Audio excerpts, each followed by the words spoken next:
Greetings, football lovers. Welcome to another episode of Ball Chat. I'm your host, Benton. And my brother Biggs. How you doing, boss? Well, I'm here now, sir. I'm here. I'm sending out the notification right now so people can know to join in. So bear with me while I look at my phone for 2 seconds. No problem, no problem. Welcome to Ball Chat Live, viewers out there. This is another week discussing football, the weeks preceding, the weeks happening in football. And today's special guest on the line, we have a man who knows football inside and out. Football on and off the field, the business, operation of football teams, the man who played the game at all levels, the FIFA agent himself, the one and only Mr. Damon Priestley. How are you doing, sir? Hey, I'm doing great, guys. Always good to be here amongst you guys, and thanks for having me. And thank you for joining us. Thank you for joining us. You know, and YouTube followers, you can post your questions or comment in the chat line, and we'll get them hashed out as we discuss the weeks preceding in football. Yeah. So to kick it off this week, we're going to talk about the Women's World Cup. We're going to kick the show off, talk about the Women's World Cup, and preview at the bottom of the show the Argentina-Colombia matchup happening at 6 p.m., the Copa America. But the Women's World Cup is what we're going to start with. Jamaica lost to Italy 5-0. Yours, Damon. You know what? At the end of the day, I'm always proud of my reggae girls. I mean, we made a few blunders. That's part of the game, no matter if at all levels. I think they went out there. They did what they did. They did okay. We didn't get the opportunities that we would have wanted. I would like to see a little bit more up top, a little bit more movement. But you know what? They considering it all. You know, I have to applaud them just for being out there. They haven't given up all full 90 minutes. They're doing well. You know, from all positions. Not only the goalkeeper, I know she's doing extremely well, but I think just all around the girls are putting in their best effort. So I can only be proud of them. No complaints from my end.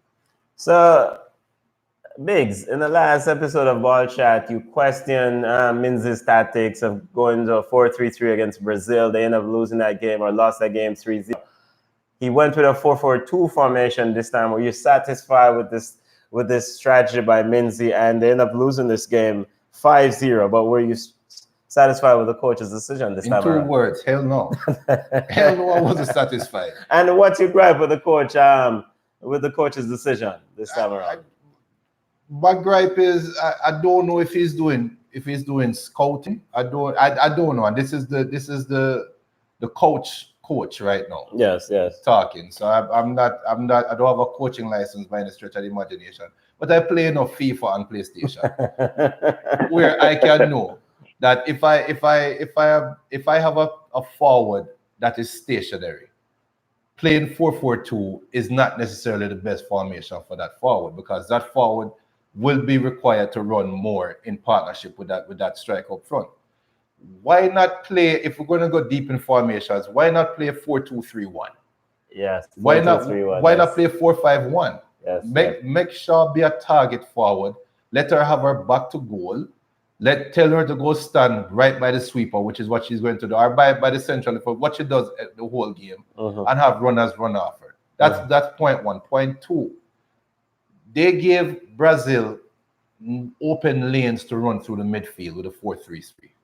And he went with a 4-4-2 right now. And Italy had open lanes to run through the midfield. He has yet to fix that midfield problem. I mean, I don't know. I can go on a soapbox about it. Yes. I don't know. And Damon, do you want to piggyback on anything that Big said regarding strategy or formation? The midfield was an issue for the reggae girls. He went with Chantel Swaby sitting in that hole, and Chantel Swaby got ran during that game. Any thoughts on that? I mean, I have to agree with Biggs. You know, I mean, from a match-wise standpoint, I think, yeah, the midfield was lacking, but what do we have? I mean, what solution? We know that there's an issue, there's a problem, but do we have a solution to it? And I don't know what the solution is. The formation, I agree, Biggs. But as far as player-wise, what would be the solution in your guys' opinion? Yeah, park a Park a bus. bus. Park a bus. We have shipped 8 goals thus far in this competition. Well, 3 in the game going into this matchup, and defensively, we've left a lot wanting going into this tournament. We cannot continue to ship goals this way. Henceforth, we have to at least make a commitment to the defensive side of things. I agree, defense first. I mean, I like the idea of 4-5-1. Shaw is not moving as much. She needs more interaction, but she's a marked person, so the players know that she's coming. So we need to build around her. I like the idea of the 5 in the midfield and then just build from there and go from there. But defense first. If we had drew both games, there would still be a fighting chance on a point system. But now we've lost, so I'm attacking minded. But I think we need to make sure that defense is solid and not just on Schneider alone. She's doing a phenomenal job. But, one blunder that she had, which, happened. But, I mean, I think I agree with Biggs. We need to have the midfield defense intact first moving forward. Yeah. And if we have to play low pressure, and we just can't depend upon our speed, and because the speed of play is definitely much faster than what they have been experiencing. We saw that very clear in the Brazil match. Yes. The match built up to that with Scotland. It was a little bit pacier, but not as fast as a team like Brazil. I mean, imagine if we're playing a US or a Sweden. England, speed of play is completely fast, and I think that's where we're lacking is the speed of play.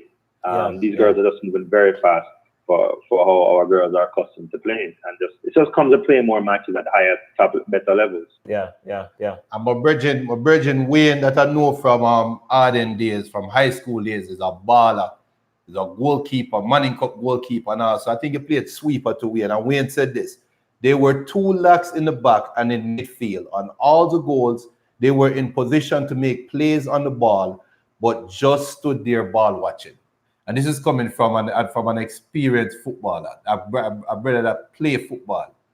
So is that I have a coach, but the guy Damon is an accredited footballer. Wayne is an accredited footballer, and they are coming out and saying the same. So I must be right. Yeah. Seems like a man is looking for somebody to make sure he's right. But big up to Wayne on our YouTube channel, and yes. Come on, and I forgot to mention this earlier on to our football lovers out there. Check out Camon's World Cup report. Camon is probably going to jump in on our YouTube platform in a little bit because I want her to kind of maybe usually Camon would go hard at the coach, Minzy, in his assessment, in her assessment. But I agree. I think defensively we have to marry to that side of the football first, especially in this sort of tournaments. We talked about Jose Mourinho playing boring football. But sometimes that side of football is what keeps you alive in this sort of tournament. Defend first. And I thought Campbell was lost at sea on the right side of that defense, made a few errors. And Chantel Swaby and Alyssa Swaby made some errors. Gray, I wanted to get your thoughts on Gray for a little bit. I mean, Gray only entered the squad as a backup. But hands down, I think she was probably the best attacking player in her movement. And what is going on with our scouting if Gray is probably the best player on the field, but who only got in the squad after an injury? What does that say about our scouting, or if it says anything about our scouting, Damon? I mean, that's a tough one. She did well. She came in and did well, hands down. I'm glad she's on the squad. The scouting, I mean, wow, we are very limited, period, on this side. When I say we, I refer to Jamaica, which has established the same sort of scouting that America does. Yeah. And being an agent, it's I see that every day, and it's deplorable because American scouting is YouTube scouting. At the end of the day, it's YouTube scouting. Yeah. Before the preseason starts, or they're looking to bring in players, they'll fly over every now and then. For the most part, everything is done on YouTube. These video films, not like what's done in the rest of the world. They're flying over there, they're watching them play, months on end, and just see how they interact and their style of play, their personality, everything. With a limited time, I think that also affected it for the regular girls. I think what they've put together personality-wise, it's good, which makes up for a lot. But I think if we had a little more time, more games, I think it would have made a difference, and we'll be able to see and filter out who and what. And right now, this has put the girls on a map. So there's so many other footballers out there now that are looking to say, hey, I'm Jamaican or Jamaican descent. Hey, this is an option for me they've never thought about before. So moving forward, that's going to change. But now, they just adopted the YouTube style of scouting that the rest of America is doing. Yeah. But then my question though to you guys and the people that are listening online, isn't there something to coming on the field knowing that you have nothing to lose? You go out there and play with, not to say you play with reckless abandon, but you're on the field, you're about to lose game anyway. Yeah. So you just go out there and you just express yourself, which is why in a lot of these tournaments, the third games are always the games where teams express themselves. We see a lot of goals being scored, where you throw tactics out the window. So I wouldn't put it all on scouting. What I put on, I will commend at least the coaching staff for preparing a player to come on in the midst of the game, and she can come on and express herself. She wasn't tight. Yeah. She wasn't nervous. So there might be some positive there for Menzies for the first time. Yeah. So, but she actually started this game. She just joined the squad. We're referring to Gray. She started. So she's in the squad, and she's probably just trying to definitely show up and show that, you guys shouldn't have left me out. Right. Better judgment of her would be evaluating her body of work. It's hard to evaluate her based on one game. Now, moving forward from this Italy matchup and the previous Brazil game, we're going to our final group match. We're out of this tournament after this. We're going to gain, valuable experiences going forward for future tournaments. We have the Olympics coming up next year, and we have a potential to qualify for that. What would you gentlemen and listeners on our YouTube platform like to see in this game against Italy, against Australia, a desperate Australian team coming up on Tuesday? What would you like to see? Because Australia needs a victory in this game. What would you like to see from the Reggae Girls going into this game on Tuesday, or coming out of this game on Tuesday, Damon? Well, this is the group of death. And, I say Italy is a very strong contender, as we've seen. Brazil is good, and Australia is also very good. I like the girls just enjoy themselves, the personality, the pressure is on. I mean, you get on the field and you can say, I have nothing to lose, but, that adrenaline is running. You from before you played in college and you probably had, 300, 500 fans at the match, and then now you're playing in front of 27, 30,000. The World Cup, you have people watching billions online. So the pressure is still on. What I'd like to see the girls in this go out there, show their personality, the continuity that they've done to get up here, because, they never give up. And I just want them to have a good experience right now. I know it's not the typical what you'll hear of, you get the win. But yes, you want the win, of course, but I want them to have a good showing. I want them to get their first goal. I want them to get a goal and notch it and make history. The first team, women's team from the Caribbean to score. And that's what I'm looking to see out of them against Australia. I think that we can do it. We line up against Brazil, but I think we did better against Brazil than against Italy. Australia, I don't know to judge Australia. I don't know. They did very well against Brazil. And obviously we lost, but I still think there's gaps in there that we can take a hold of. And, we really haven't gotten the attacking power that we've done. And we know the issues going on with the midfield and the defense. That needs to be addressed. I think it will be addressed moving forward. I think we'll see a better game against Australia. It's the last game. So I think in some point we have nothing to lose, but at the same time, there's a lot of pressure on the girls, but it's just the mental training. They just need to go in there and just the adrenalines are good, but at the same time, the nerves get to you.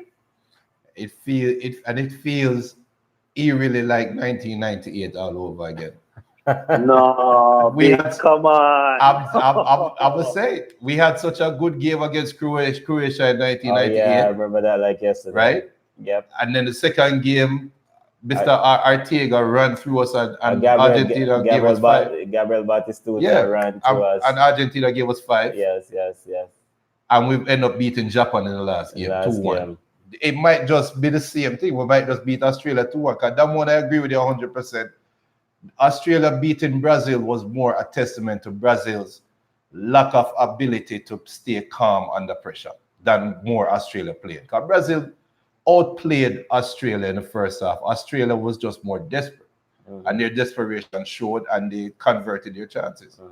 But to me, Australia is a physical, fast team. They are fit. They play 90 minutes straight, but there's nothing there that scares me, like how a Marta would scare me, or like how a Christian would scare me. Yeah. So I think we have a chance. I think we do have a chance. So for Australia, but Australia has to win. Australia have to win. They have to win, yes. To win. Yeah, they have to win. But that could play in our favor. Yeah. We have nothing to play for. We have nothing to lose. Because ultimately, the critical thing for this group, maybe all three of these teams end up progressing to the next round: Australia, Brazil, and Italy. But no one wants to be that third place team because that could potentially put them in a matchup against the big bad French team and the 13 love side and the 13 love USA team. So you do not want to play. So I envision a Sam Kerr led Australian team is going to be going hard. I mean, yeah, it may play into the Jamaican into the Reggae Girls' hands. I do agree, just play, relax, enjoy the moment. You only get sometimes, in order to win, you have to lose. Learn from these moments and just treasure them. Just have fun. Play some ball game like it's nothing to it. And Menzies, look at me, Mr. Menzies. You have speed on your hand and you have a very physical forward. Put 5 in the midfield, stifle the midfield. Australia is going to attack you looking for a goal. You can get them on the counter attack. Give Shaw the ball with our back to the defender, make her use our strength, make Trudy Carter run off, or whoever. Run off on the wing. You will get chances. It's that simple. It's that simple. But what Wayne said, have fun, be aggressive, and clean up the lax movement in the middle and in the back. Just take charge and play their game. That's such a simple. Simple. Before we shift away from the Reggae Girls, a big thing that was in the news this week was about Sidella Marley and this video circulating online about having access to the Reggae Girls. It seems like there was a barrier between her and interacting with the team, and the JFF president had to, apologize, and he had a long statement about some of the behind the scenes interaction between Sidella Marley's group and the JFF. Care to comment on this stuff? How does this look? Your thoughts on this, Damon? I mean, that just shows the lack of, I don't know what the word is. We're lacking of I don't know if it's leadership, organization, everything. This shouldn't even be public. Yeah. It shouldn't even be public. That's the first thing. And she's done a lot contributing to JFF, should really applaud her and help her. But there shouldn't be no controversy between her, JFF, and the girls. So that's from the jump. That's the first thing. We shouldn't even have this conversation about it. But it's disappointing because the girls have gotten so far. We should be celebrating and not even discussing what's going on between the federation. The federation have showed their true colors, and both of the men, 20-something years ago, and now with the women. So, the only thing that's consistent is the lacking and the leadership and of the federation. And it hasn't changed in nearly a quarter of a century. So something is wrong. They're the common factor. So we need to make a change big time. We're not supporting our people, men or women, period. Yeah. So, Sidella Marley, congrats on supporting the team. I applaud her for supporting the team. And I leave it as that. Yeah. My thing is, I look deeper into this, and I just think, when you think about the Reggae Girls qualifying for the World Cup, one of the first names that should be on the list to get whatever they want regarding this World Cup should be Miss Marley, right? Yes. And the mere fact that obviously her name is not even on that list, it begs the question: what are they saying about her behind closed doors? Because it's fine, we can say it's a mistake. There was even the note that came out where the GFF president had said they must communicate with her and tell her, like, tell me how much ticket you want, or you can buy it or something. There was some money transaction or something like that was brought up. Yes. My question is, how do they really feel about her behind closed doors? Because what that tells me is that they don't rate her. They look at her like she's a cash cow. It's a very hard statement, it's a very harsh statement, but it is what it is. She's not looked at as a part of the team. She's looked at as somebody that they're benefiting from. So it's like, you're rate way, give us something and go on with your business. Which is unfortunate. And if that is the image that the JFF is pushing, and one of the statements that Minzy said after yesterday's game, and Ricketts and the JFF administration continues to say this, they want corporate investment, they want investors. But if you have an investor that's on board, that's been with this team and pretty much carried this team almost single-handedly in some areas, and they've gotten this sort of treatment, what to encourage others to join into this fiasco? This is just, like you said, Damon, this is not a good look. I mean, this is just absolute. So does this mean that this is the end of could this mean the end of the Ricketts reign as president of the JFF? Because ultimately federation elections will come down the pipe, or we don't see any sort of change, doesn't matter who is the president of this organization? I don't think it's a Ricketts mandate, because people would argue that this was happening with Burrell. So it's not necessarily from the leadership. This seems like it's a systematic thing. This is like it feels like it's written in the DNA of the GFF to act this way. It looks bad, but I don't think removing Ricketts and putting somebody new will not fix that problem. I agree. Yeah. Gentlemen, you guys are depressing me here. This is pretty sad. So this is unfixable. I mean, look at it. She's an investor. But her ROI, her return on investment, is zero. Okay. So who else is going to invest in the country? What we're seeing, there's always a money issue. Why is it with Jamaican Football Federation? It's a money issue.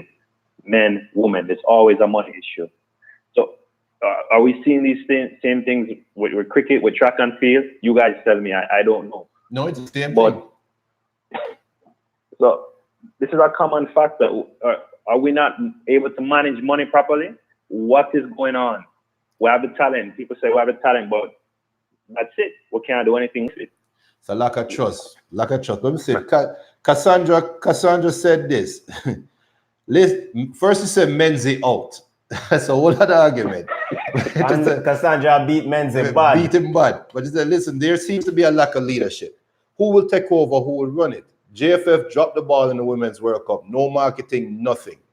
And then she said, please ask Damon if he thinks the program will move forward.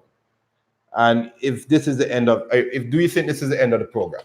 So Damon's looking for your expert. Your expert views. Do you think the women's program will move forward? This program is going so well. I think this program the women program can be bigger than the Reggae Boys. It really can. And I'd like to see that happen, because women's sports is so many things that come out from that. The leadership, because once you touch on the woman aspect of it, it will trickle down, because outside of football, the mothers in society are the most influential. So once you have the mother's interest and the sport, it goes on to the girls. The boys will always pick it up, and it will just spread like wildfire, just from a family to a community, to a parish, to a country.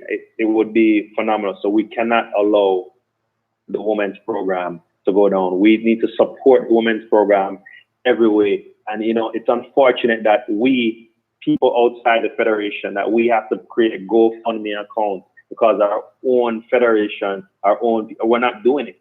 So it's just unfortunate, but we cannot allow the women's program to go down. They've gotten a good run. We need to have them keep going now, look further ahead, the Olympics, and it will just move further and further on. These girls will get better. They will do better, and they're going to win. They're going to win a tournament my prediction in the next 5 years, they're going to win a major tournament if they continue. The program does not stop. There's continuity. There's continuous games, but there's matches against quality teams. I'm not talking about teams that just within our geographical region, outside the US and Mexico. We need to compete against the top teams out there, the Sweden, the Norway, Japan, the England. These are the teams we need to be competing against on a regular basis for friendly matches and the continuity of it. So I really want to see this program get funded by our own Jamaican government, not by the people outside. So to answer your question, I don't think the program would stop. I don't want it to stop. It needs to continue for various reasons, social reasons within Jamaica itself, outside of football. So I just let me just reiterate what you just said. We're in a region that, regardless of whatever tournament we're playing in it, based on our region, the United States will always be in that tournament, right? I agree. Yeah. I get it. I understand that. And you just said it's a big statement. It's a big statement. Yeah. Next 5 years. 5 years big. If it continues, 5 years. So say you heard it here first, and there is talent there. We spoke about this on last week's episode about recruiting. The U.S. is a recruit in heaven for the women's program in Jamaica going forward, and part of the foundation of this Reggae Girls unit.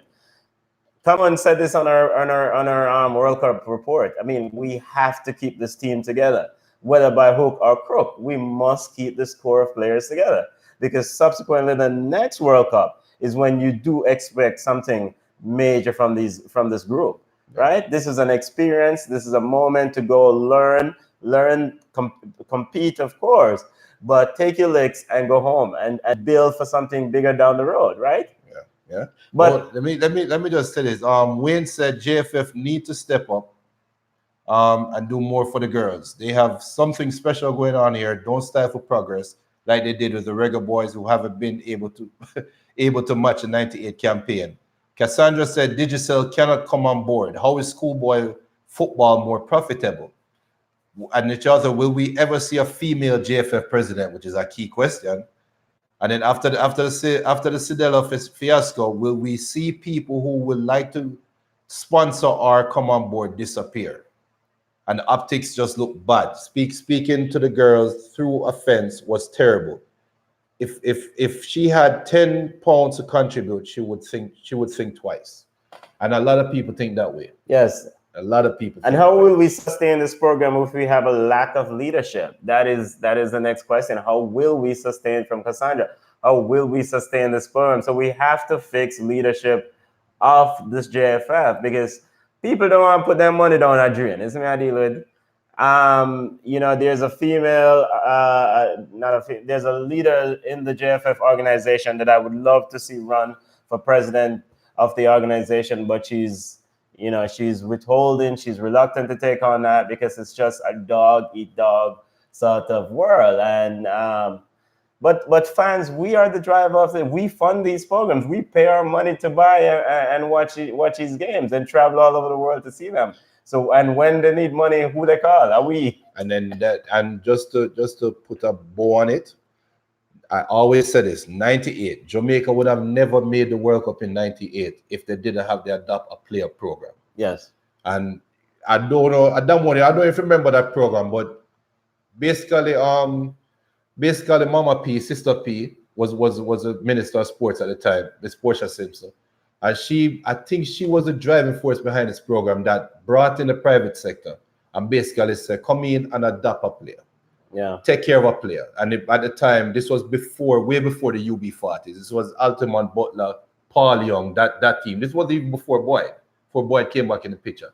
So that was what fueled the JFF, was the private sector at the time. Yeah. Sidela basically gave the blue book, gave the blue book to the JFF and said, bring in a private sponsor, let them come in and sponsor the team, roll out the red carpet for these private sponsors. You will get the money, you will get the funding, and then you can get practice games, credible practice games, and build a program. I mean, the blue book was handed, so we will see. We'll see. Other big takeaways from the FIFA Women's World Cup. Other things that stood out for you. Any issues with the USA celebration? 13 goals scored against Thailand. Any issues with that? As we move on to other big developments from the tournament. Damon, any issues with that? Biggs, you want to comment first? Because I have a very strong opinion about this one. Okay. For America? Yeah. About the celebration. Yes, I have a big issue with it. And the question I ask anybody that thinks that they should not stop, what if the players from Thailand had my mentality and I come in and broke somebody's foot after the 10th goal? What would you say then?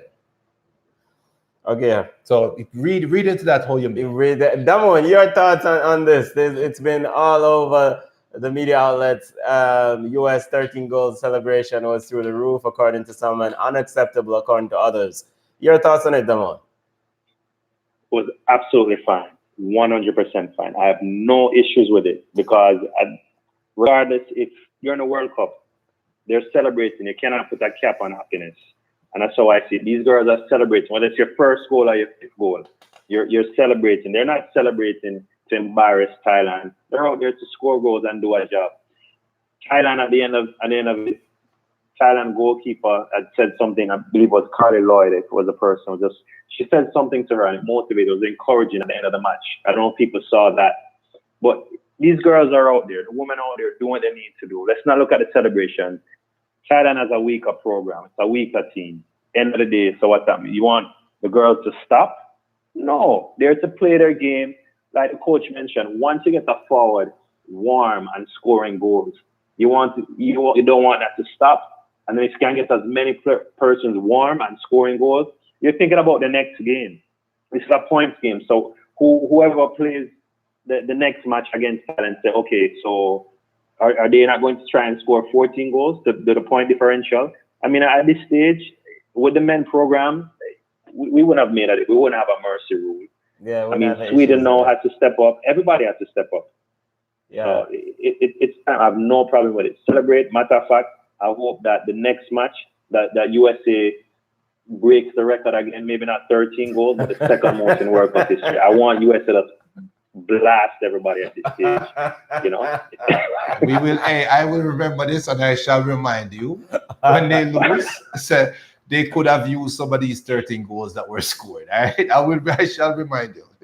Listen, I will come back on the show, Biggs, and let you tell me that in person. That's all right, I not will. going to happen.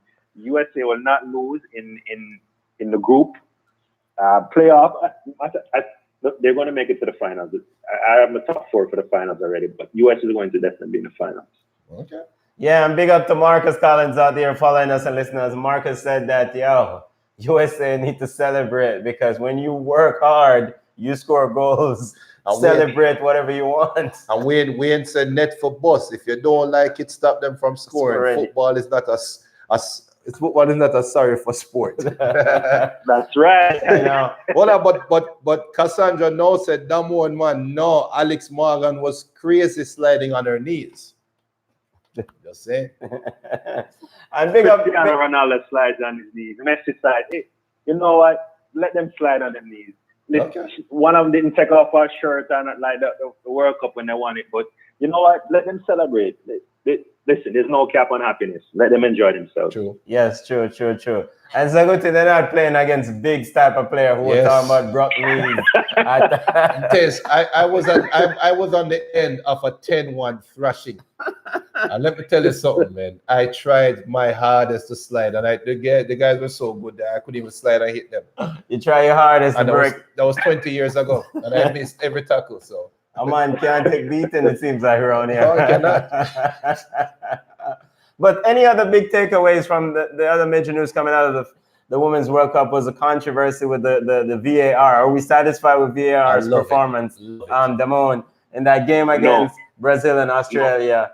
The big issue the Brazilian fans are saying, big up to Elder Nakaya and the entire group down there in Brazil, is that, stop Team Brazil, all right? Your thoughts on that supposedly not outside goal? Come on, Damon. No, VAR have the issue. I mean, the new rules that came into play, I have some issue with VAR. We need to have an additional referee or someone else look at it because from the South Africa goal, I mean, it just changed everything. The I like the base of it. The principle is there, but the beauty of the game, you'll make mistakes with a regular referee. The VAR will still somewhat avoid that. I haven't seen that. We're still making calls, in my opinion, that should not be called. And stand out with the goal against the penalty kick. That for me, that stands out. That changed the game completely when Jamaica and Italy won. Yeah, the one with Schindler Snyder and they supposedly handled a yellow card they gave to her after she came off the line. Exactly, Okay. exactly. And that rule was recently changed, from what I understand. So that was new to me. So I have an issue with that, because at the same end of the day, there was encroachment by the Italian players coming in. Yeah. I don't know if you guys saw that in the replay, but so do we look at it that way, or are we only looking at the mishap by Schneider? Why aren't we looking at the offensive team as well? Okay. So I think, in my opinion, that equals out. They both made a error. Yeah. Okay, it's equal, and then we'll move forward. No goal. Okay. Biggs. All that aside, I love the VAR. Do we think that they're overusing VAR in this tournament? It seems to be, it's kind of like a crutch or a safety issue. Everything they would just run to VAR. The biggest argument that people had again, and what you said, Damon, is granted, and I agree with that angle. And nothing is perfect, but the biggest argument people had against the VAR was the time that it will take. And the last I've checked, if a game starts at 3 and I'm watching it on TV, I know by 5 o'clock the game is done, right? Yeah. And the last I've checked, I have not seen a 3-hour football game. And that's true. Then let's just be fair. I mean, what you said, Damon, those said, yes, it has to be tweaked. But look at the Australia-Brazil game. That third goal that Australia, I think it was the third goal that Australia scored, that was called an offside. And upon review, they said it wasn't an offside. Yeah. Think about how significant that goal is. Let's say Australia didn't score and that game ended in a tie. Yeah. Australia would now have 1 point while Brazil have 4 points. Yeah. Think about the destiny or the trajectory of the zone, of the group. Yeah. If Australia did not get that goal that they should have been awarded. So we can wait up. There are pros and cons, but at the end of the day, the calls are being right. Now, the penalty one with the encroachment that happened before Schneider got off the line, that have to be tweaked. Yeah. Because then you have to be, how far back do you go? Yeah. And I think there was a goal. No, in the Portugal game, when Portugal got the penalty, if you remember, I think the how it went is that Netherlands, Spain and South Africa match. No, in the Nations Cup with Portugal. The Portugal versus Swiss match. That VAR had to go back within about 15 seconds. Okay, this is the penalty. And review the penalty. Okay. So they had to review a penalty while giving Portugal the penalty afterward. So there are some gray areas with the VAR, and it has to be tweaked. It has to be tweaked. And this is a work in progress. I think we can all agree that this technology is new to the sport. There are certain issues that need to be addressed. Cassandra said that there is a lack of adding times on at the end. I think one review took about 4 minutes, and they didn't get those 4 minutes back at the end. But I think theoretically what's going on, they should be stopping that clock and then picking that clock back up from where the referee stopped the clock for the VAR review. But so like you want a 3-hour football game? the fundamental objective here is to try to get the calls right. Right. And there are things that needs to be improved with VAR as they work the system in. But I agree with the technology usage. I mean, it's definitely trending to helping to get these calls right, because too many of these calls have been wrong, and these things carry huge impacts downstream. Yeah. Any other big takeaways from the FIFA Women's World Cup? The last round of group matches are coming up this week. The USA play their second match tomorrow, and then we'll wrap up and get ready for a round of 16 contest. I mean, France has been kind of the darling of the tournament, right, so far. Yeah, I'm loving it. It's enjoyable football compared to the last Men's World Cup. I am enjoying every game. Even the 13 love game, I still see Thailand playing their hearts out. So yeah, I'm loving it. I'm loving what they're producing. Damon, as a FIFA guy, I don't know if you want to chastise FIFA any here, but do you think FIFA has done enough to promote this tournament? There are a few talks in the scene, in the streets, in France, and in the cities that are hosting the games. That when they arrive in those local areas, they can't even tell that a World Cup match is going on, as opposed to when they visit a city when there's a men's World Cup game. The city is awash with promotion for the event. Whereas if you go to the events there in France, it's kind of lukewarm. Do you have any issues with that? And do you think FIFA has done enough to promote this tournament? I do have an issue with that, and FIFA has not done enough. But it all comes down to numbers. This is, at the end of the day, it's business. FIFA is a governing body of football, but it's a business governing body of football. And the men produce more money. At the end of the day, television rights are more put into the men. Until we see that the same amount of money is being inputted into the women's game, we won't see that promotion, that marketing aspect of it. Until we see that the women's game can generate as much as the men's game, whether we want it or not, we won't see the equal pay. I have issues about that. I think women are equally doing a lot out there, and they should be compensated.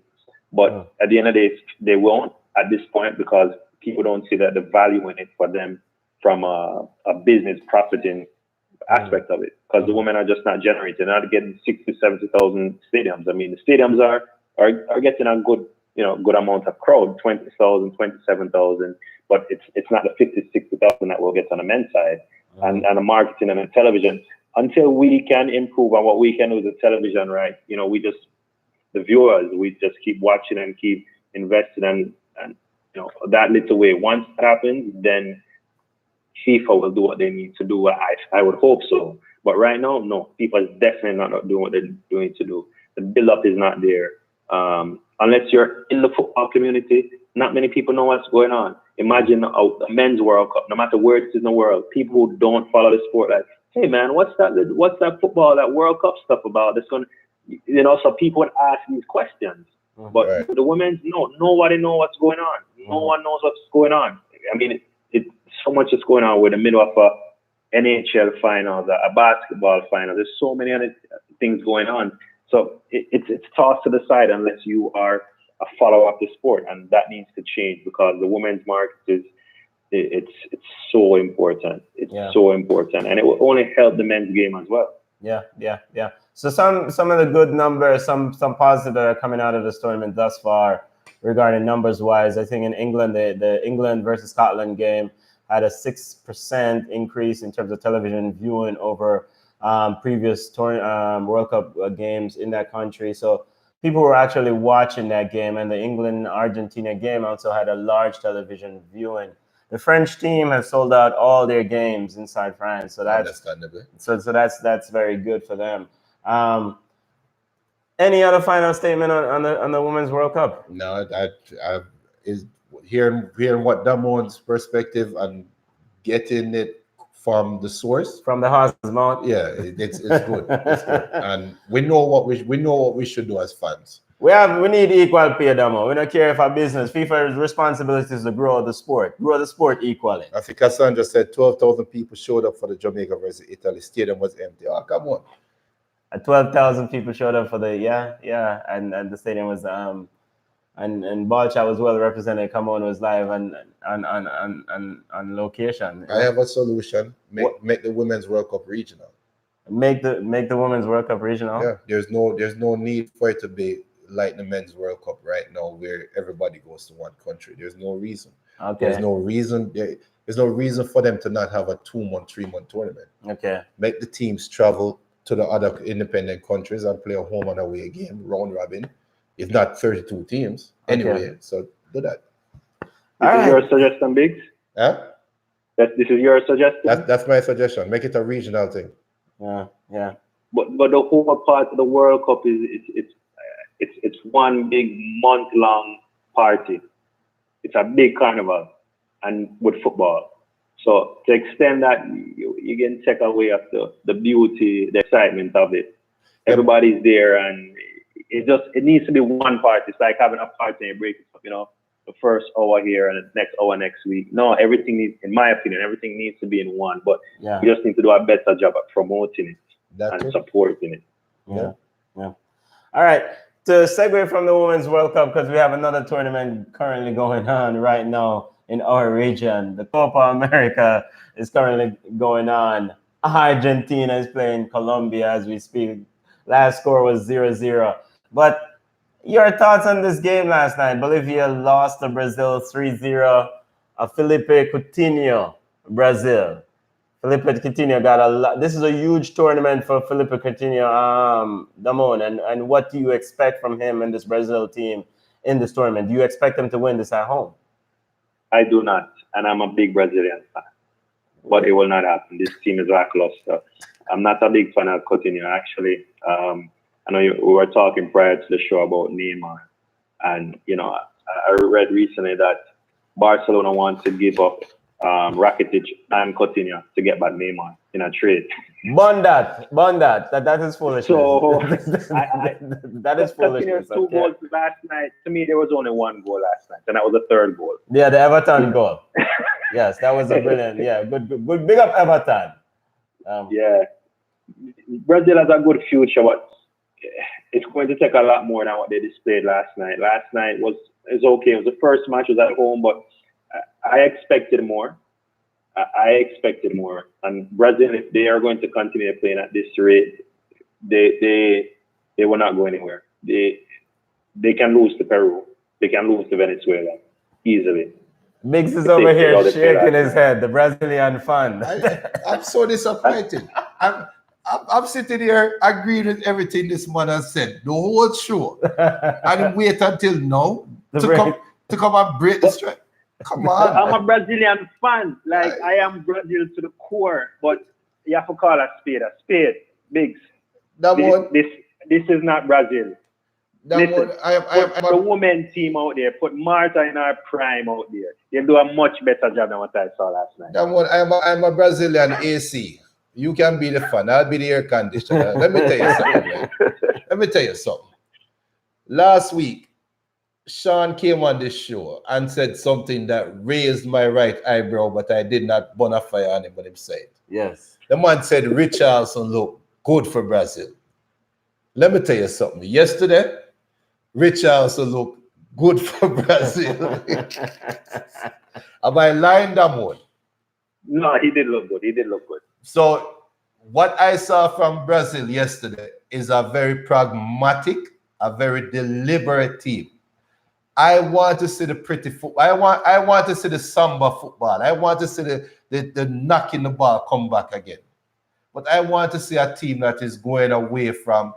We talked about this off here last week when we said there have been generations of Brazilian footballers and the baton got handed down. And I can remember from Careca handing the baton down to Romario Bebito. The Romario Bebito handed it down to the 3 R's. Yeah. After that, the baton dropped.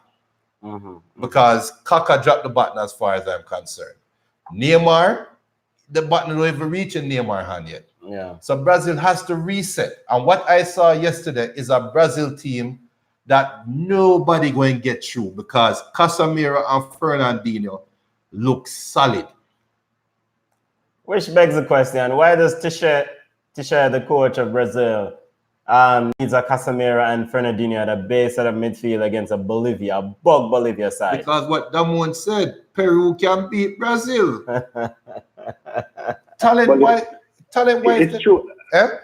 And Fernandinho, I mean, at the end of the day, Fernandinho, his time is ticking. I mean, he's a great player, but I mean, listen, I'm a Brazil fan. I call it straight. He's going to be replaced soon. His age is stepping in. Is going to be a factor. Brazil, they're going to have a lot of holes in there. And who's going to replace Fernandinho? Fred. Okay. Big up to David Nares. He did show out for a bit in that tournament in that game last night. But big up to David Nares. I think Fred's got to secure a game at Manchester United first before he can even think about entertain the idea of stepping into Fernandinho's role. But Damon, I share some of your sentiments. Big tournament for Lionel Messi. Just to pivot to Argentina now. This is it for him in terms of trying to win a senior title for this nation, right? Talk about dropping buttons now. No, Biggs. Yeah, so listen, I'm a Brazil fan, but I'm a Messi fan. This is warm up for the World Cup that Argentina will win. This is the warm up. Messi will listen. Messi, Di Maria, Aguero. Yeah. Argentina is in the final, hands down. I don't know who they're playing against, but Argentina will be in this final. So the starting lineup that Scalini rolled out, the Argentinian coach rolled out tonight, he had Messi and Aguero playing up top, Di Maria, Chelsea in that midfield, and Paredes. I mean, he's playing against a very good Colombian side. The current score is 0-0 at the 34th minute. Stop it. But this is it. It's win or bust now from Messi, right? There's no more saving him from his failure at the senior team. They just need to light a fire on him if he doesn't walk with this trophy, right? No. Messi has continued it. One man cannot run a team. I know we had the Maradonas, but he had all the great players around him. That's too much pressure on Messi. He's going to produce at the end of it, but it doesn't all depend on him. It's not win or bust. Messi will step up to the plate. Biggs, you were saying? Mr. Cristiano Ronaldo, if you're watching the show, I implore you to reply to Damon's comment about one man cannot run a team, okay? That's all I got to say. So huge. Any comments online about Neymar? I think we have some comments about Neymar. Yeah, Neymar drop a ground and hold him foot before the button reach him. See? Yeah. Oh, and Cassandra is saying Damon is drinking the Jesus juice. So I mean, hey. But and in all fairness, though, this Colombia team that Argentina is playing against, Damon, you called up some big names a while ago. That Colombian team that is playing against Argentina, if it was 8 years ago, I would say this should be a good game. This is our whole Colombia side. Falcao. Yeah.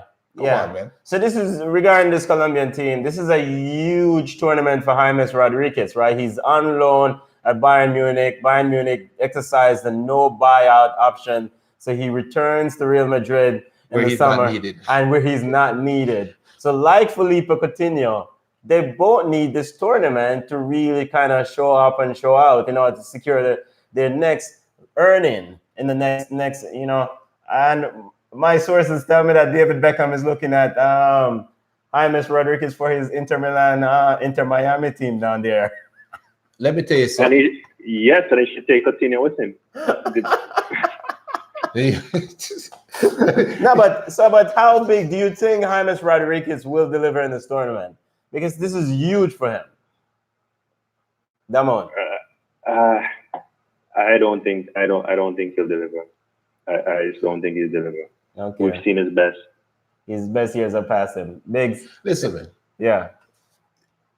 Chelsea just lose Hazard, right? Lost Hazard, yes. The Hazard's gone. Right. Manchester United about to lose Pogba and all of them big ballers, right? Allegedly. Yeah. Real Madrid was get beat up last year just looking at Vinicius, right? Yes. And we're in the heights of the transfer window. Yeah. And the only thing you have to say about James Rodriguez is Inter Miami is looking to buy him. And do you want to tell me that this is a big tournament for a brother that is looking at from huge. Manchester United might be thinking about getting him. The mere fact that only David Beckham is making the news to say James Rodriguez is on his radar. Yeah. That should tell you that his career right now is trending way down to where just go to Miami, play some football, like Damon said, carry Coutinho with it. But carry Coutinho after him play 3 years at Manchester United, then he can go to Miami with you. But right now, Rodriguez is a shell of himself. And again, if that Colombia team, if it was 8 years ago, is a big side. Yeah. Cuadrado, Cassandra is saying Cuadrado should do well. This is like 8 years ago. Yeah. So come on, man. Rodriguez, it was fun. You should have never went to Real Madrid in the first place. That was your big mistake. And now you're paying the price. It's just that simple. Yeah, player just never hit those high notes. He had so much potential, but it's never at Bayern Munich. He ended his career there on the bench for large portions of it. Another player that's having a huge tournament, Damon, well, that not having a huge tournament, that this tournament is huge for them, is Chile's Alexis Sanchez. Alexis Sanchez of Chile, he leads his Chile team. Chile are the defending champions going into this tournament. They won the 2015 and 2016 edition. This is huge for Alexis Sanchez, right? Damon. I completely overlooked him. But yeah, but you're right. You're right. He's a great player. I We all completely forget overlooked him in this tournament. I know they'll do moderately well getting out of their group. Well, it depends. Ecuador and Uruguay, I think, is going to be the top of the group. So Chile can get out and maybe the second team. But Alexis Sanchez, yeah, he needs this. I think this is good for him, and if he continues to get his good run that he's going now, it will be good. But I completely overlooked him. I wasn't even looking at that group. Only first team I looked at that group was Uruguay. Biggs, he's your player. He's Manchester United's player. We're in the heights of the transfer window, and all these teams have lost players. David Beckham is calling for James Rodriguez and not calling for Alexis Sanchez. Are you tell me that this is a big tournament for Alexis Sanchez? Man, come on, man. This is a huge Alexis Sanchez lead. This is the last run at the rodeo for Alexis Sanchez in this Chile outfit. Eduardo Vargas, Bosa Jor Isla, and the Pitbull, Arturo Vidal. I think Gary Medel is also. And this is an old team, but you know, I don't know what to expect from this Chile team. Look at me, Alexis Sanchez. As a Manchester United fan, I'm going to suggest something to you, and listen to me. I'm putting on my good proper voice. Yeah. In your first game, in the first 5 minutes, pull a hamstring and go and promote the video. It was promoting what? A show, right? A movie. You're in a movie. Take up acting. Take up acting. Not working. Just forget about football, man. Not working. Also, another player this tournament is huge for Damon. It's Paulo Dybala. Paulo Dybala has been. No, that's a legit player. Thank you. Paulo Dybala has been mediocre at best in his Argentina team. He haven't been able to kind of shine. And in the latter stage of the season at Juventus, he was missing in some of those big games. Do you expect Paulo Dybala to step up to the next level in this tournament? In fact, will he even see the field? That was my question. That was another thing, because he's not starting today. He's on the bench. Damon, your thoughts on Paulo Dybala and his outlook for this tournament? I could think only positive. I mean, I have nowhere else to go but up at this time. So I think he's going to have a better than average tournament. And right now, you have no choice, because this is the time to shine and get on the radar and continue to stay on the squad for the upcoming World Cup. Like Cassandra said, only if Messi gets injured. But to be fair, he has not been shining for his club. I mean, that's a fair statement, especially playing alongside Cristiano Ronaldo. You would think that he would benefit like what Benzema did. Yeah. But he does not benefit himself. It does not benefit. Anything, the two invitees in this tournament, the next tournament host is Qatar, next World Cup host is Qatar. Qatar have made some noise in friendlies, have beat off Brazil and a few other big name teams, and they won the Asia Cup, if I'm not mistaken. Japan is also another. Do we expect anything from those two teams in this tournament to make any noise at all? Japan did pretty well at the recent World Cup. Do we expect anything from them in this Copa Americas? In that region, no. That region will eat. I mean, it will tell a lot if they can perform well. It will tell a lot about their preparation, because playing in South America, by all indications, is not a cakewalk. Yeah. So if they can travel this far and perform well, more power to them. But I don't expect much. Even though what Kevin said, Qatar is Africa United. Yeah. So we'll see. Africa United, big up. Yeah, Africa United. Yes. I'm looking forward to seeing Japan, in particular the young player that signed with Real Madrid. Yes. Kubo. I'm Japanese Messi. 18-year-old. If he is really the new what they call a young Messi. I know they say that about a lot of people, but Yeah. there's been a lot of hype about his players. So I'm looking to see how he does in a real tournament against real quality teams and see how it is. So I'm looking forward to seeing Japan play and how they can handle this. Yeah. Yeah, you know, Japan is rolling out the Japanese Messi, and he says, "I'm ready for this name." So he's even not backing down from this hype. So Well, my Japanese brothers, a word of advice: do not go into Brazil and say you have a Messi on your team.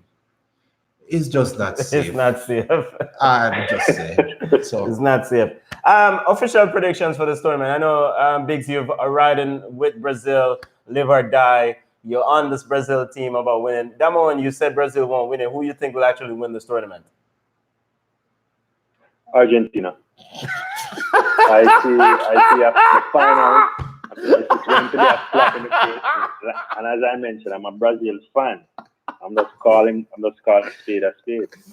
If Brazil does not make it to the final, if they make it to the final, they will lose. You are my brother, and me respect you. We know you for years, but I had to laugh. Bridget. But you know what? If on this show Argentina does go on to win this Copa America as predicted by Damon, I think it's more like hopeful or wishful thing. I will ride out here at the conclusion of this tournament and apologize to Damon and Lionel Messi, because there is nothing about Lionel Messi that have the stomach to win a national championship in Brazil. You want them kill him? So Cassandra win. Who we guys think will win? Because that one's Argentina. I mean, hey, we will see. And as we wait for Cassandra and Wayne's prediction and anyone else online listening, let's segue and wrap up quickly on our Gold Cup. The Reggae Boys, get ready for the Gold Cup. They officially roll out this Monday against Honduras inside the National Stadium. Can we call it the office? Should we call it the office? It's a vacant office. We should. It's a vacant office. It's a vacant office as Big Spoon. It's a vacant. So this is all about Leon Bailey. It seems like the promo, Tapper Whitmore has said that Leon Bailey has been sizzling in practice. And I mean, when he said the word sizzling, he said the sound of sizzle on the skeleton burning up.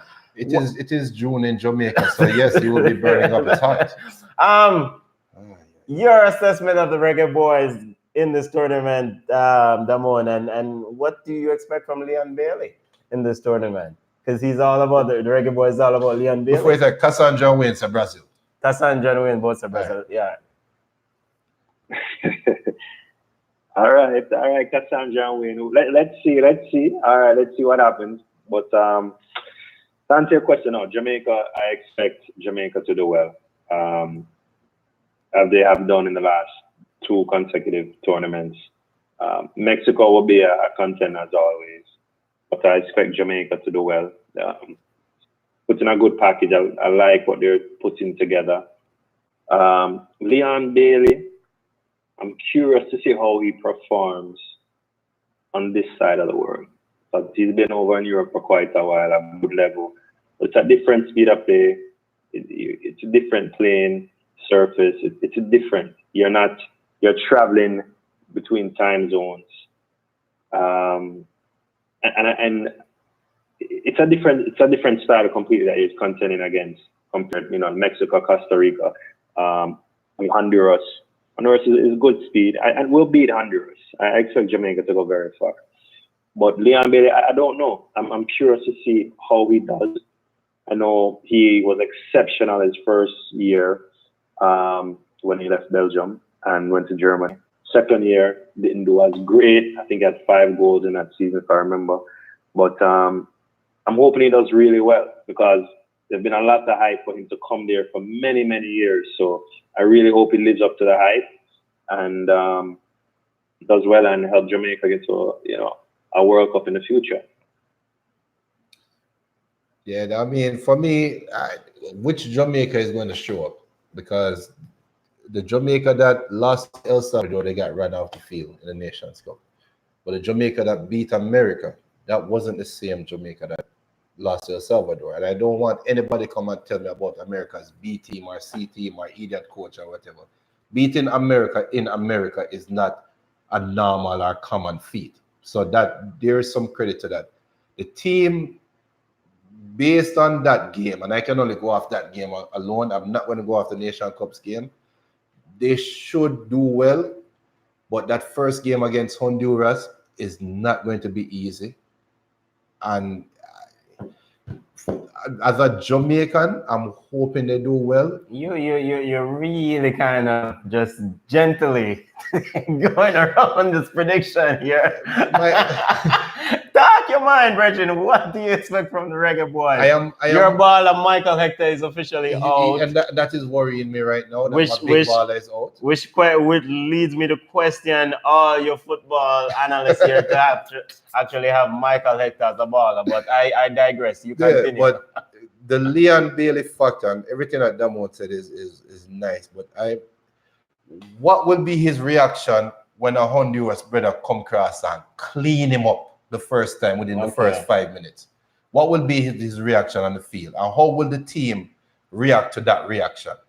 Because I don't care what anybody says. He did not play in the America game because Leverkusen said that he's going through his rest program or some foolishness. So what is the mood at the camp? You can say all you want to say, but if Honduras score first and score early, how will he react and how will the team react? That is a big thing, because his era in Jamaica can start off on the wrong foot, 3 steps back, and he can never catch up. And that can hurt the whole team. So I am worried as a Jamaican. My best bet is Jamaica come out and score early, score 2 goals early, and look good at the stadium rocking, and we'll get off. But in reality, Honduras going to play some ball, and I am curious to know the team chemistry. I'm curious. And this is Honduras that was in the Hex in the last rounds of CONCACAF qualifiers. Right. And they actually made it to the last World Cup, right? So, but I envision that Leon Bailey with a potential negative negative cloud over him, the way he's been treated, kind of getting some preferential treatment in some circles by the JFF and so forth. I figured he would go into that locker room and just trying to humble himself to the players, to his teammates, and foster a collective effort. Because if it becomes something where it's going to be the Leon Bailey show, then it's just going to turn out to be one bag of foolishness. Well, would his father allow that?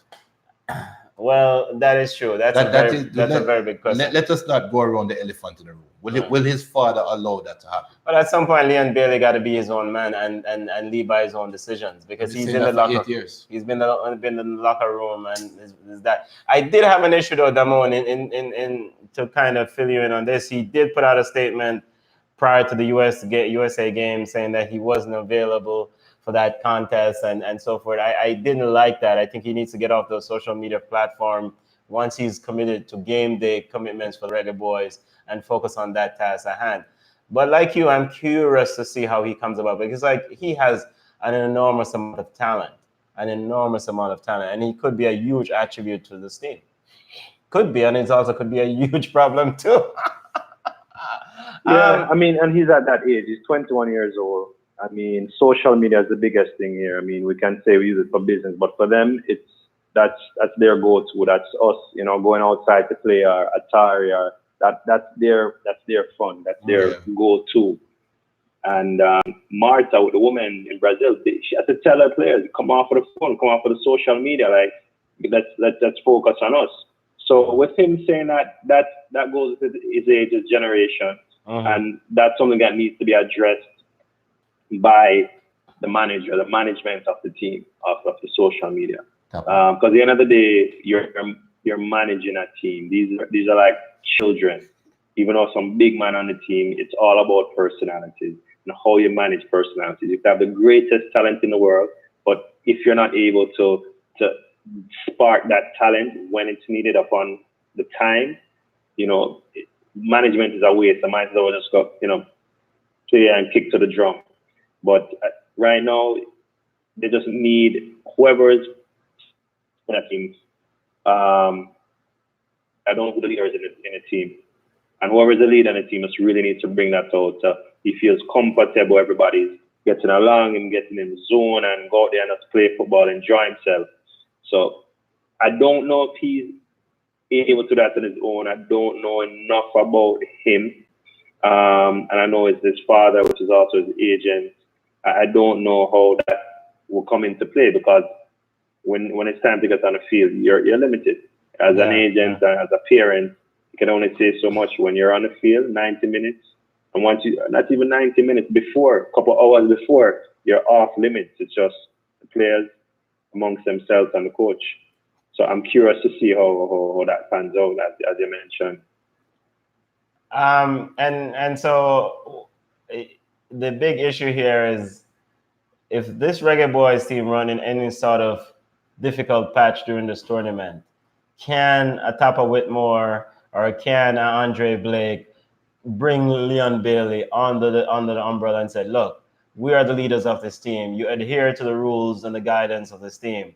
Will Leon Bailey accept Andre Blake or a Tapa Whitmore pretty much kind of telling him that, yo, get in line? If he's a team player, yes. If he's a team player, yes. Yes. In this day of social media, like you've highlighted, Damon, yes, if he's a team player, but where is his team? Who is his team? Which is his team? Is his team Instagram or is his team Jamaica? That is the question. So, I mean, they have some good players and leaders. I mean, there's Damian Lowe, so you can look up to him, which is not far from his age bracket. And Damian's a little bit older, but Damian, I think, is a leader, and he's very intelligent. He can come out and can show him and guide him. And Damian has been in Europe himself, and I know Damian personally. He's just he can be a leader. So hopefully there are some players on the team that will step up to the plate and say, okay, listen. And if anything falls out the line, they will kind of step up and put into place. And there should be enough people, strong personalities in that team to kind of get them in line if issues arise. Against the Judas wilding them up. Alvas Powell, aka. Do we see Jamaica winning this tournament? Man, stop it, man. Can Jamaica win this Gold Cup? They went to the last two finals, if I'm not mistaken. They were in the finals against USA, lost that. But this is USA with Craig Berhalter. I don't expect anything from them. Of course, Mexico is the cream of the crop, but maybe Mexico will have a bad day. Jamaica can win the Gold Cup if somebody else beat Mexico. If somebody else beat Mexico. That's the only team that I think Jamaica physically cannot overcome. Everybody else, they have more than enough talent to play. But Mexico is playing on a different plane right now. Yeah. So somebody else have to beat Mexico. Yeah. I agree. And so your official prediction, Mexico will win it? Should. Damon, yours? I have to agree with Biggs. Yeah, on paper and playing wise, Mexico is, under Tata, they've just really just exploded and gotten better and getting better. They're a good run. I don't think they lost a match since he's been there, and that was the biggest loss for Atlanta United. For him and for US, the US should have snatched him up as a national team coach instead of Mexico, the biggest arch rival. So, this finals will be Mexico, and I don't know who the other team will be, but it will not be US in the finals. I don't know. Yeah, Mexico, I agree with the Bigs. Cassandra said you're drinking Jesus juice, Benton. And Wayne said that Jamaica's always had talented players, and he think having a super echelon player like Leon Bailey should help. They need something to get over the edge, and this might be it. We'll see. Fingers crossed. I hope so. I hope you're right. For JFF and for Jamaican, other Jamaican, I'm really hoping that we catch the lightning in the buckle with the right mix of talent and age and players, and hopefully we can do something. And coupled with the Women's World Cup and their success, JFF can probably get some momentum now, get some funding on board, and the program can move forward. And better management and administration. That will come with money. That will come with money. People will stipulate. Just before we wrap up our live ball chat, live chat here, Damon, the USA, do you think this is it for Craig Berhalter? Do you see him still managing this USA team come September, November 2019? Depends on the results of this tournament. It Okay. really depends on the results of this tournament. He's a great coach for Columbus. this region. Okay. Exactly. Yeah. And but at the end of the day, I mean, does the US have the type of players now to go to the next level? Yes, we do. There's a lot of upcoming stars, but the younger players, the under 20, the younger players are coming up. I think they need an opportunity, but I don't know. I don't think so, and I don't know if they're going to be as kind with him as they were with Jurgen for so long, and so I don't know. If he doesn't do well, there's going to be other suitors out there that can do the job, and we need a top coach out there. And it doesn't need to be American; it can be from anywhere in the world. But we need something different in the US to see them even qualify to go on to the next stage. Yeah. Yeah. I think he's gone. I really do, and I think this was always the plan. I think they always wanted a quote unquote caretaker manager without calling him a caretaker The manager. Okay. And I think they already have whoever is on their radar. Their I think big they already name have coach. a big name coach coming in, but he had his chance to prove that he has the ability, and I think he has proved himself to the federation to say, yes, you are just a caretaker. So he ain't gone. He will have to beat Mexico like 6-7 love. Yeah. For them to even think about. Because like the one thing I said last week, that Jurgen Klinsmann experiment, they will never ever give another coach that much length of a period of time. They will never ever do that again. Big players. So we talked about Leon Bailey briefly a while ago. Has the expectations for him and the role for the Jamaica. Another player that there will be a lot of eyes on in this tournament is Christian Pulisic. This is a huge tournament for him. What do we expect for him? He completed his transfer to Chelsea. He'll be a Chelsea player, formerly playing for them in the fall coming up. But this is a huge tournament for him, right, Damon? And what do you expect from him? I expect the best from him. He's a great player. He's going to do well. No matter what you put around him, you could put a box side, he will do well. You throw around the word great easily, man. He's an American fan. He will do well, but he's a good player. But at the end of the day, one man cannot pull the weight of the entire team. And we've seen that with the losses that the US have been experiencing. With or without him, I don't expect the US to do well. But I expect Pulisic to put on a good showing, and there'll be highlights of his quality. And, okay. Yeah. So that one, we agreed so much today, and a couple key points we're going to disagree. Pulisic is in a different situation than James Rodriguez, than all the other players that we need to see a big tournament from. He's about to go into a club team that just lost Hazard, with a coach that they don't know who's going to coach, and all indications are it's going to be Jose Mourinho. Frank Lampard, Frank Lampard, or whoever. All of this, and he has nothing to prove to the American fan base right now. They know his quality. I am expecting a more reserved Pulisic with his eyes on next season, because remember, he faded away in his club team last year. At Borussia. So he has to perform well at Chelsea. I don't expect him to go as hard as he can. It will say a lot if he come out and play 150%. I will take my hats off to him and rate him to the ground, but I do not expect that much from him. Okay. It's not telling about his talent. Okay. It's more telling that he has his eyes on his future. Okay. But Biggs is 20 years old. He's young. What 20-year-old that is talented, that whenever they get on stage, they will hold back? Think about when you're 20, no matter what you are great at, whether it be table tennis or any other thing, once you get on there and it's game time, you can't hold back. I have one for you. Okay. He wears number 6 for Manchester United last year. That's a brother one. No, he asked for a young player. No, he's not 20 years old, but he has an agent. And that one, you're an agent.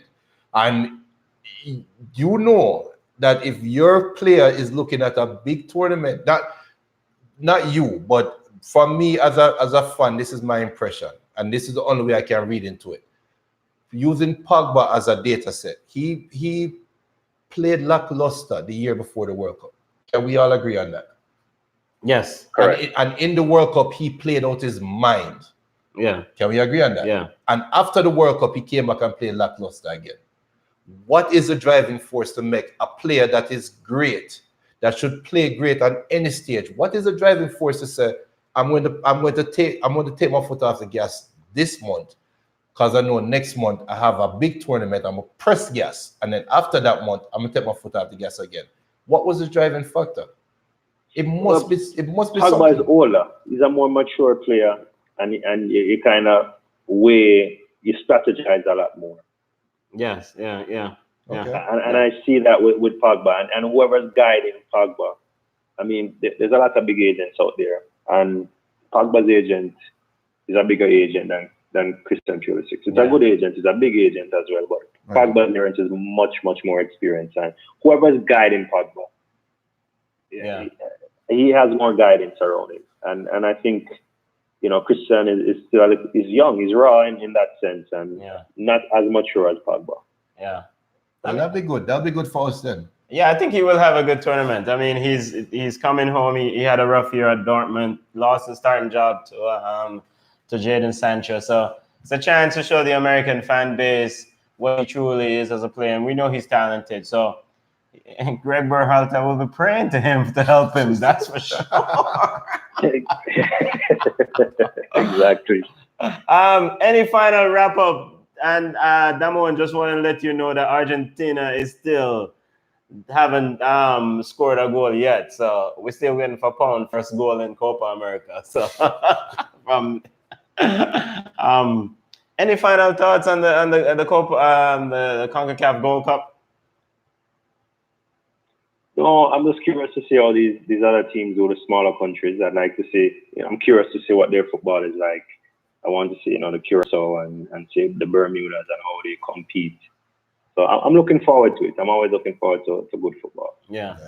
I agree. And what I'm looking forward to is the returns on the Nations Cup, because the quality of the Gold Cup will dictate whether the Nations Cup is a benefit to these quote-unquote winners. Okay. Because in the Gold Cup, we always know you only look for Mexico and America, and everybody else is bug side. Now with the Nations Cup, with these teams playing more games, they should provide a better quality on the field. So that's what I'm looking for. So the competition should be much more stiffer. We have Trinidad and Panama also. So you have to remember those Trinidad beat US and knocked them out for even getting to the World Cup. So there's something going on there. And Panama, they made it to the last World Cup. So there's some competitors there. And I know Mexico has a bad day. You never know. Yeah. And from what I'm hearing from down in Costa Rica, people are not too excited about this tournament. I think the team is poorly run. They played a one practice game leading up to this tournament, and they're not too excited. But Costa Rica usually show up and do some good things in this tournament, so that should be interesting. The CONCACAF Gold Cup kicks off tonight, actually, in about 30 minutes or so, where Martinique takes the field in the first matchup. And I'm looking forward to see Martinique, looking forward to see Alphonso Davies and Canada to see how they go about it also. The French Invitational side. And the French Invitational side. Nice. So Canada plays Martinique at 7:30 p.m. Follows up on our social media, and we'll keep you up to date on all Gold Cup news. And we have to see if Lionel Messi will eventually win a national title. As Big said, hell no, it won't happen. Mind your manners, Watch and see. There's 90 minutes. There's still time. Watch and see. Football lovers, follow us on social media. Thank you for chiming in to our Ball Chat Live. All the fathers out there, have a wonderful Father's Day. Tomorrow is Father's Day here in the US and now part of the world. So we want to big up all the dads, because unfortunately, the dads don't get their moment in the limelight. So Damon, I want you to have a wonderful Father's Day, Bridget. And Biggs, I respect. You do the same. Yes, sir. Respect. Everybody, big up. Big up. Respect again, you guys and everybody listening. Happy Father's Day to everybody. Yes. Bless up. And the Big up to the 5K, I Am a Father 5K race that took place today. The sponsors of that race that really helped in the foster community building for, fathers got out in our local area and did some wonderful work in the community today. So fathers, take a day off, put your feet up and enjoy the day. Ball Chat followers and football lovers, follows us on social media, Ball Chat 1 on Twitter, Ball Chat Podcast on Instagram, Ball Chat Podcast on YouTube, Ball Chat Podcast on our Mixcloud platform, and Ball Chat Podcast on Facebook. As Big said last week, we're everywhere. Snapchat. Except Snapchat. No snapping. No Snapchat. Lionel Messi. Bow down to Cristiano Ronaldo. Thank you, sir. Big up. Happy Father's Day. Damn one, respect again, my brother. Yeah, man. Respect everybody. Respect. Glad for having me on, guys. And as always. And how can people get in contact with you? What's your because you know what people should know that you are an agent. So how I'm at a transition now, so I'm actually merging with another agency so everything is being shifted a bit. So I'll let you guys know once we have that information, but still Damon FIFA is still there to reach contact with me, but I'll have some new information for you in the next 2 to 3 weeks and kind of share with you. But I'm working on something special with 2 agencies out there that we're merging together. So it's going to be something good. So people, check it out. Damon FIFA, follow him right now. Let him know that you came from Ball Chat, okay? So Damon, big up yourself every time. Respect again, all right? All right, respect everyone. Bless up. Bless up. Bless.